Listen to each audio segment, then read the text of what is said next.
So, okay, hello and welcome everyone. This is the Ethereum Engineering Group Meetup. And thank you, Darren, for coming along and telling us all about Ethereum 2 staking. So over to you, Darren.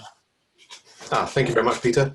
And thank you for inviting me to talk today. It's I love this subject, so I'm very happy to be here. So Ethereum 2.0 staking. Before I begin, a very small disclaimer.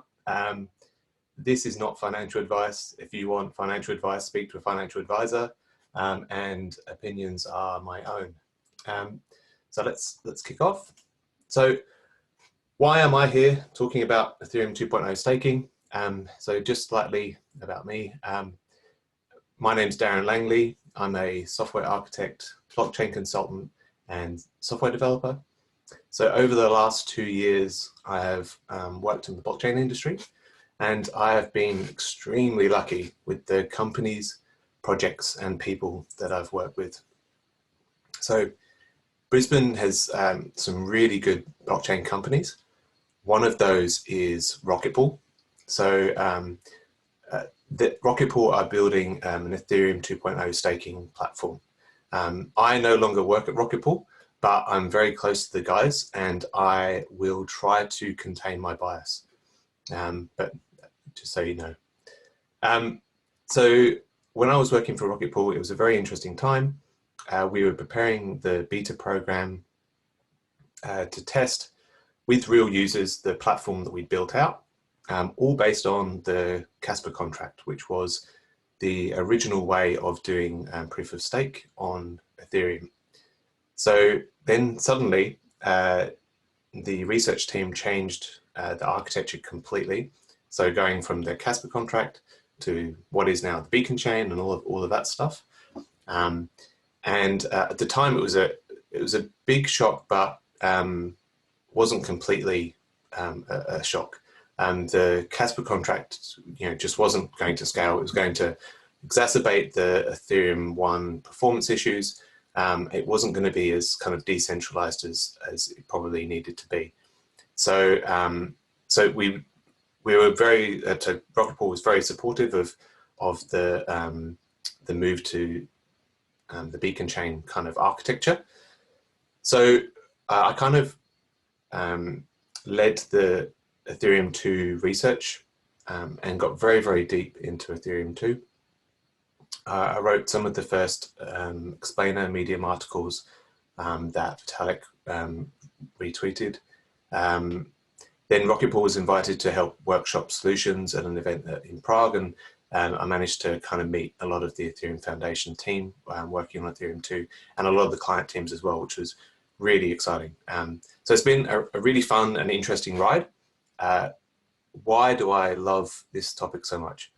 So it is all the things you love about blockchain, but taken to, so all the things you love about blockchain, so cryptography, economics, distributed computing, all of that stuff, but taken to the bleeding edge. So it's a very exciting time to kind of be in the community. So what are we going to cover today? So we're going to cover proof of stake very, very quickly. There are hundreds of articles about proof of stake, so I won't spend too long on it, but I'll kind of highlight what I think is important. Ethereum 2.0, so the roadmap and a bit about the timeline and that sort of stuff, so that we kind of understand when we'll be able to validate and all of that sort of thing. Economics. So I say economics very, very loosely. I use that term very loosely. So the economics of being a validator, what it means to the network, and what it means to the ecosystem. And then I'll talk about what you need to be a validator. And then also some options, because there are different options in terms of being involved. So proof of stake. So Ethereum 2.0 uses a proof of stake based consensus protocol. So proof of stake is actually kind of one element of the consensus protocol. There's the other elements as well, things like the fork choice rule. Yeah, we can only see that first slide. Should we be seeing another slide now? Hang on. Yes, you should be seeing more slides. Let me, one sec. Let me restart the sharing because it's definitely on my side.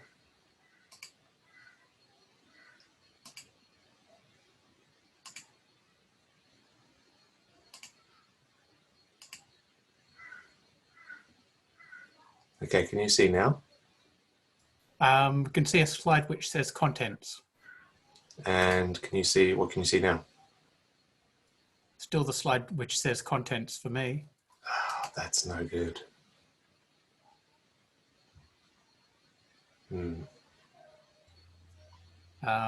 Maybe just have it in, just show the slides, rather than trying to do it in presenter mode. Maybe. Okay, yeah. Yeah, maybe. Okay, cool. Let's do... All right.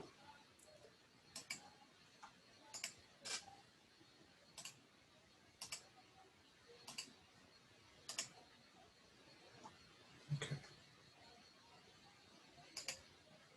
Can you see proof of stake now? Yes. Right, okay, so it's that then. Okay, so you'll be able to see my speaker notes, but that's okay.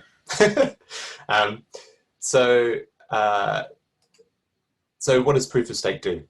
So it incentivizes untrusted validators to maintain a consistent and secure blockchain. It protects the blockchain by providing economic security. So economic security is, underpins it all. So it means that to tamper with the blockchain ledger, an attacker risks a huge amount of money. It makes sure that the attack is economically infeasible. And we'll talk about the amount that's going to be staked and the ramifications of that a little bit later. So proof of stake, so technically speaking, it means that it requires validators to stake Ether and then run a validator node proposing and attesting new blocks of transactions. So validators are rewarded with interest on their stake if they actively follow the protocol's rules. If they act dishonestly, their stake is burnt. So we'll talk about slashing and penalization later. So there's two ways that your stake can be affected. So then there's, so one thing I wanted to kind of say is, so proof of stake is actually like a general tool. It's a crypto economic mechanism that is used in lots of different places. In Ethereum 2.0, it's both carrot and stick, but it's used in lots of different decentralized participation networks and blockchain-based products and protocols at kind of some level. As a consensus protocol, it's arguably more egalitarian than proof of work, because proof of work benefits from economies of scale. So because proof of work relies on hardware, the more you spend, the more of an advantage you have, and the more return essentially you get. Whereas with proof of stake, everyone gets the same proportional return. The other thing with proof of work is it's also has a very high barrier of entry, whereas proof of stake, in theory, anyone with ETH can participate in securing the network and earning rewards. So Ethereum 2.0.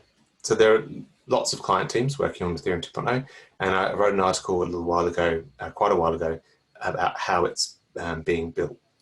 So some of the teams have changed a little bit, but the kind of ethos is still the same. It's a community building this whole thing, not like a company or anything else. Many have their own kind of public testnets now, and they're actually today, Prismatic is doing essentially a final build, preparing for a multi-client testnet. So public interop is not too far away. So we're really getting to the pointy end of delivery for Ethereum 2.0. So why is Ethereum 2.0 a big deal? So they're building a highly secure piece of public infrastructure. There are obviously many layers to security, but from a base blockchain level, it means incorruptibility and availability. Imagine that your home ownership is on the blockchain, you'd want it to be pretty incorruptible. In a blockchain world, particularly with proof of stake, participation equals security.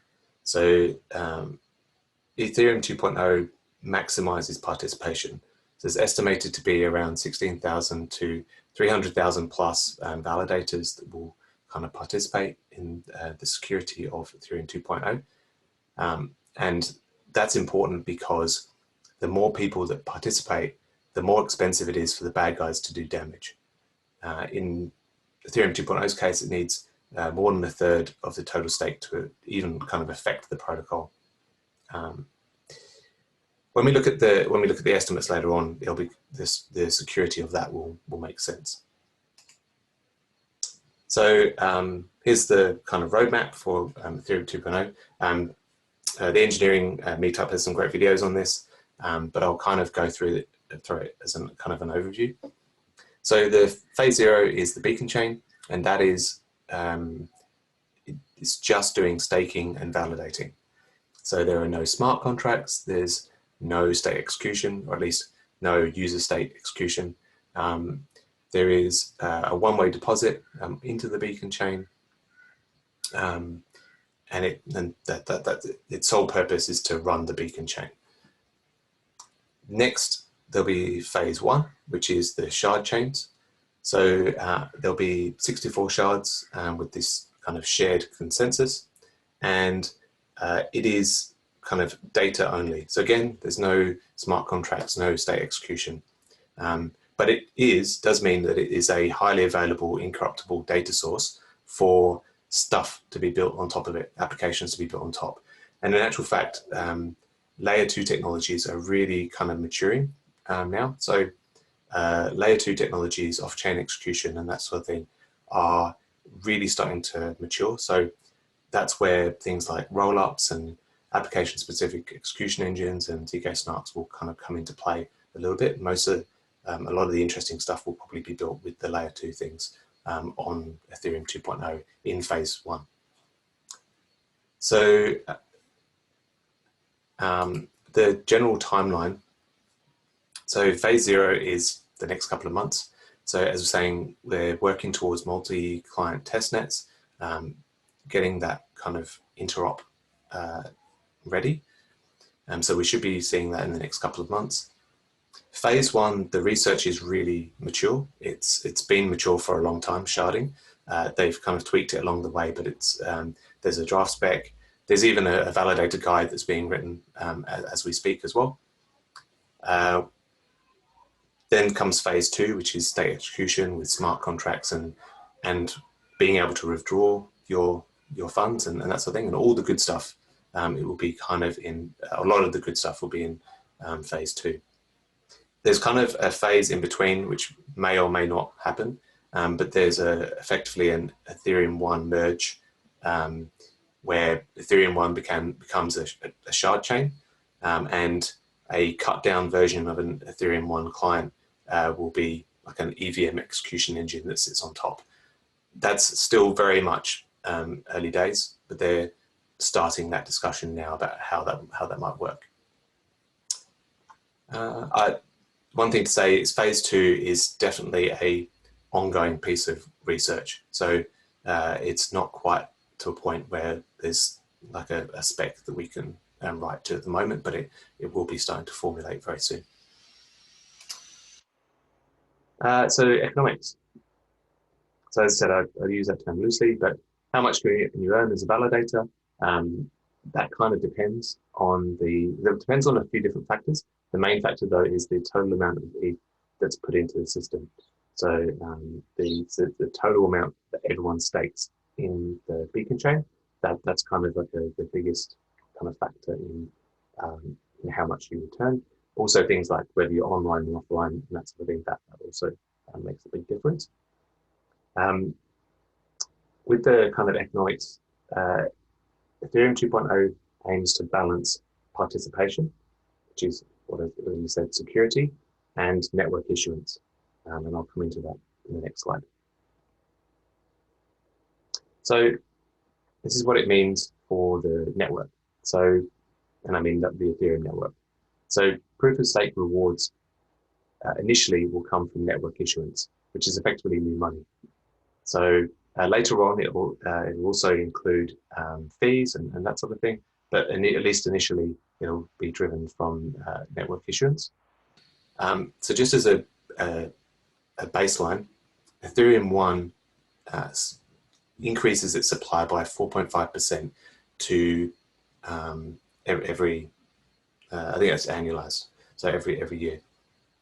So Ethereum 1 spends 4.5% each year on security.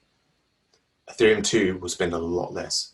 And the reason, there's several reasons for that, but the main reason is because Ethereum 1 is proof of work, they have to incentivize miners a lot more, and especially as there is no stick. It's pretty much just carrot, so that everyone's chasing the carrot. There is not really a stick. So you have to kind of incentivize people more. Plus also the equipment and all of that sort of stuff that you need for proof of work, it's a lot more expensive. The barrier to entry is high. So with Ethereum 2.0, that's a lot lower. And so you can actually reward people less, especially as there's also a stick that you can use, which is the slashing and penalization. So this also depends, so the amount of issuance depends on the total amount staked. But effectively, Ethereum 2 will spend less than 0.5% each year on security. So it'll increase its circulating supply by much less, which is kind of good for people who hold ETH. So this is a very rough kind of reward sort of chart. So Validator Rewards depends on the total ETH staked. So this graph is a little bit misleading. There's a minimum amount of ETH that will kick off this whole process. That is the Genesis amount. And it's just over 500,000 Ether, or $78 million US dollars. So we start at the Genesis amount, and the Validator reward is around 20%. And then as more Ether is staked, that reward decreases. So this is that whole thing about balancing participation and issuance. So you want to kind of balance those two factors. So yeah, at some point along this curve, it'll come to a natural equilibrium, and it will just sit at that level, somewhere between 4 and 20%, depending on the total ETH staked. Remembering that in phase 0, it's kind of an indeterminate locking period because there is no withdrawal. So that's not going to appeal to a lot of people. So staking may be less popular at the beginning and more popular as the phases start being developed and you get withdrawals and that sort of stuff.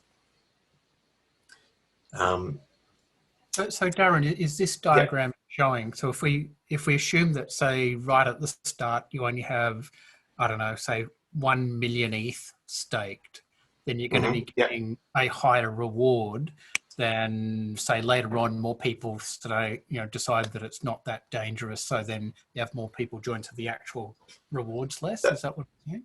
That's right, yes. So as more ETH gets staked, so as more people come on board effectively, the reward rate goes down, or it goes down and then levels out. But that's exactly it.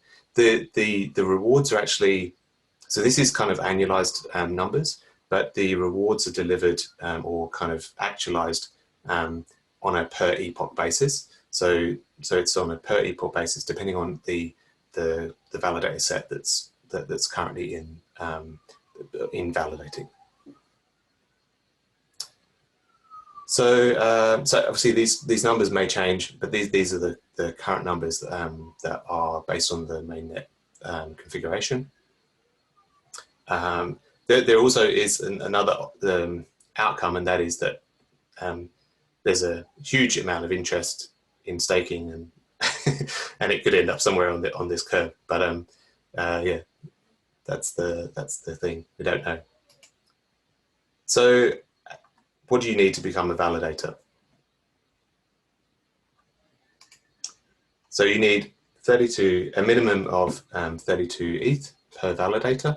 I've kind of put the caveat there of kind of, we'll talk about staking pools later, but currently 32 Ether is the minimum you'll need per validator, and that's around 5,000 USD or 8,000 AUD. You've got to kind of be willing to, deposit that from Ethereum one chain, and once you deposit it, the Ether on the Ethereum one chain, it's effectively burnt from the Ethereum one chain and then ends up in Ethereum two.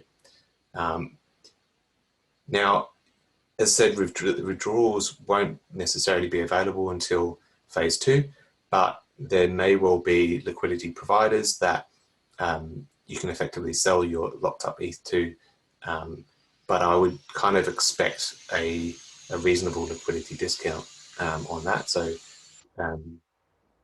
we don't know what it's going to look like, but I suspect there will be liquidity providers so that you could sell your locked up ETH. In phase zero, you are kind of locked up for an indeterminate staking period, but later on in multiple phases, in different phases, you'll be able to kind of vary the period that you lock up your lock up your ETH effectively, or stake your ETH. Okay, so the technical aspects. So the spec doesn't really separate validator and beacon chain, but many of the Ethereum 2.0 client teams have kind of implemented separate processes.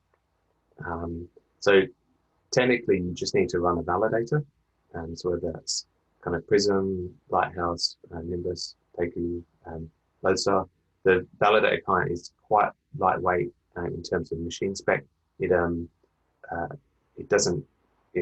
very lightweight. It can be run on. I think they said it will run on a mobile. Nimbus can be run on a mobile. But then you also need access to a beacon chain. Beacon chain is much more needs a better spec machine. Prism released their specs today, and they need a minimum of an i5. They recommend an i7, kind of equivalent, 4 to 8 gig of RAM, and definitely an SSD and a really good network connection. So you need it's actually three things you need for running a validator, participating as a validator. You need a validator, a beacon chain, and an ETH1 client. One thing to consider, those later on, there may well be people offering beacon chain similar to what Infura does for ETH1 clients. There may well be a beacon chain provider for that. Obviously, it's important that you trust the beacon chain, and you need to have very good connection to it and all of that sort of stuff. So ideally, you would be running the beacon chain and an Ethereum 1 client yourself to kind of secure the network properly. So as I said before, a very good internet connection is essential. The beacon chain in particular is, well, both the Ethereum 1 client and beacon chain are quite network heavy. And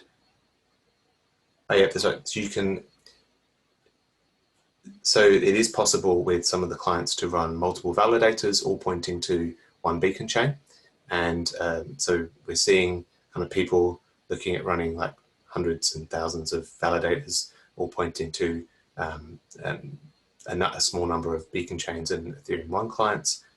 So you could have very simple setups, or you can have much more complex setups. So if you're going to be running lots of validators, and so you've got quite a lot of Ethereum at stake, it's highly likely that you want to consider redundancy, load balancing, lots of so multiple clients. So for example, don't just have one type of client. So have Lighthouse and Prism and Nimbus, for example.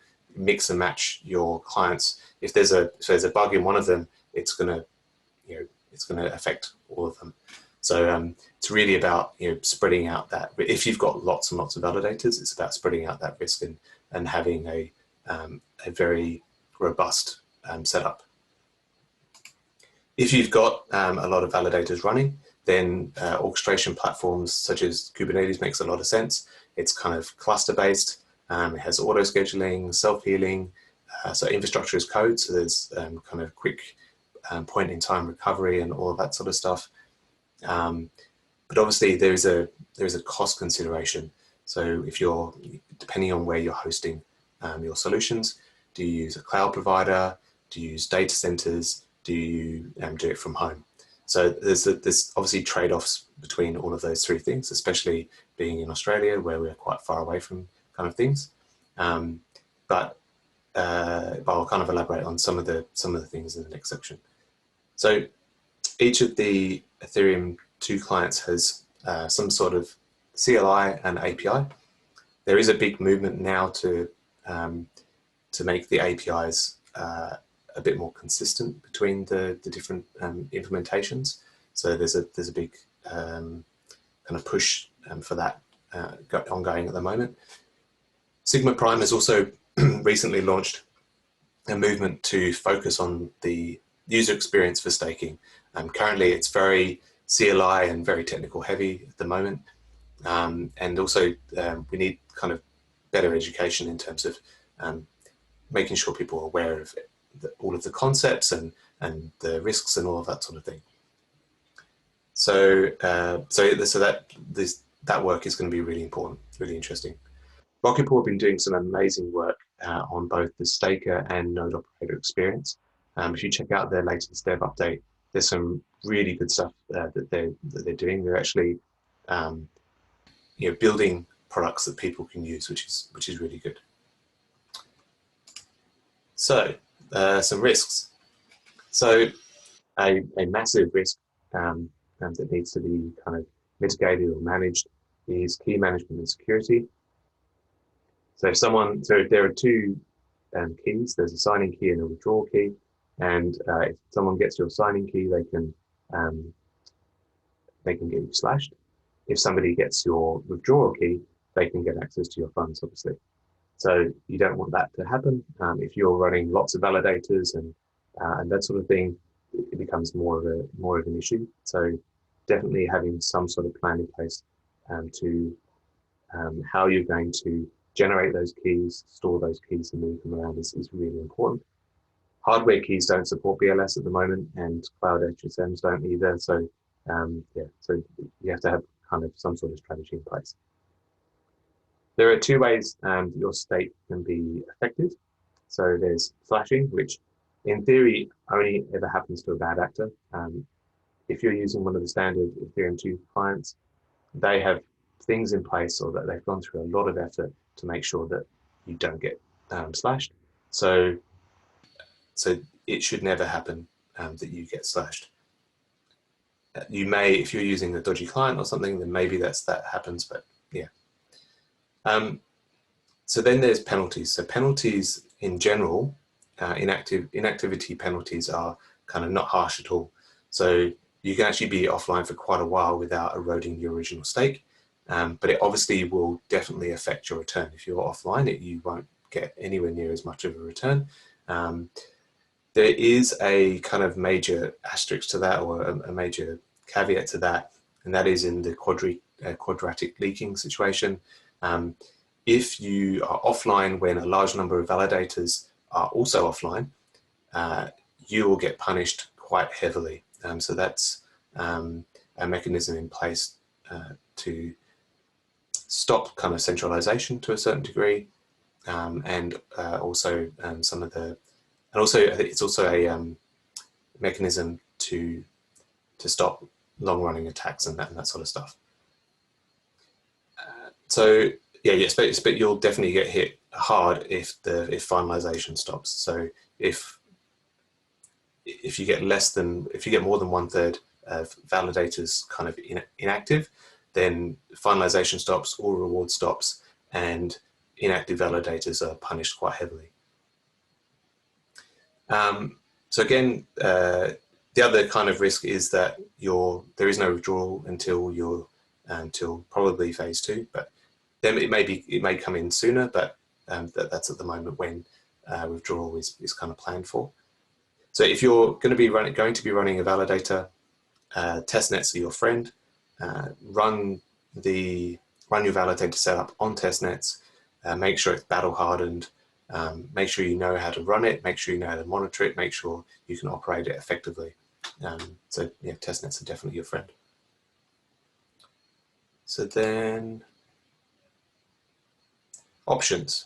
So we've kind of covered running your own validator. But there are some other options. Obviously, there will be some custodial as a service offerings that if you don't have technical knowledge, you can kind of pay somebody else to do it. And they will probably take custody of your ether and then give it back to you. But then there are kind of other options as well. There's a staking pool as well. So that has the benefit that there is no minimum staking, or sorry, there's a very low minimum. Usually kind of 1 ETH is kind of the minimum.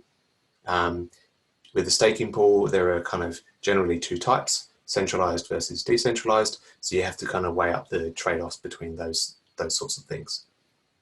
Again, kind of mentioning Rocket Pool, but Rocket Pool is a staking pool, but it's slightly different. So it's actually a staking pool network. So what it does is it is a 2-sided market. So it has people who want to stake ether but don't have any technical knowledge on one side, and people who have who want to run nodes on the other side. So what they do is they bring those 2 parties together, and there's kind of some good benefits for both. So the people without technical knowledge, they get to pay a low fee for running for staking their ether. The node operators need a minimum of 16 ether rather than 32, because Rocket Pool matches 16 ether from other clients' funds.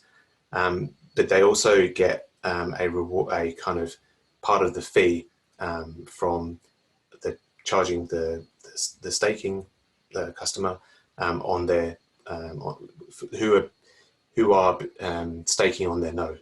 So effectively what that means is that they make more of a reward through Rocket Pool than they would do kind of on their own.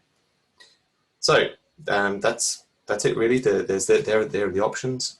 A lot of talented people have been working tirelessly over the last few years to bring Ethereum 2.0 home, and the future looks really bright. I'm really excited to see what happens going forward. That's great. So here's my contact details if you want to get in contact with me. So yeah, thank you very much. Any questions?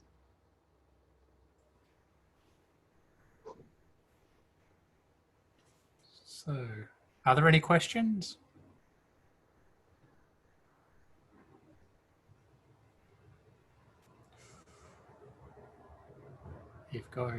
You've answered everything for us already. I have one if no one else does. Go for it. The phase 1 technologies. Yes. On developing the shards and implementing and rolling them out. It seems to me there are some gaps in the maturity of the existing technologies. So we can certainly do buying, selling across a shard as it exists today. But trying to do any kind of cross-shard transfers still seems to be quite an active area of development. It's quite unclear to me how a user knows what shard they're on and knows what the friction is if they're trying to pay someone on a different shard, etc. You made the comment, I think, that phase 1 technologies were very mature, but I wonder what you think about that particular aspect of it. Yeah, that's something that is definitely still being kind of researched. One of the things that may make that a lot easier is because it's layered. And when I say layered, I mean the kind of application stack. So the blockchain is obviously the base layer. It's the kind of, data layer effectively, but then we'll have other stuff that sits on top of it to kind of smooth out the UX a little bit. So those things may make that easier, but to be honest, it's still, so asynchronous cross links and stuff are still kind of, I think, minutes to get something over to another shard. So I don't know at this stage. That is definitely something that's still being worked on. But I'm thinking that some of the things that we layer on top of it may make it a lot easier in terms of the user experience, if it doesn't get fixed at the base layer. Yeah, thanks very much. Yeah.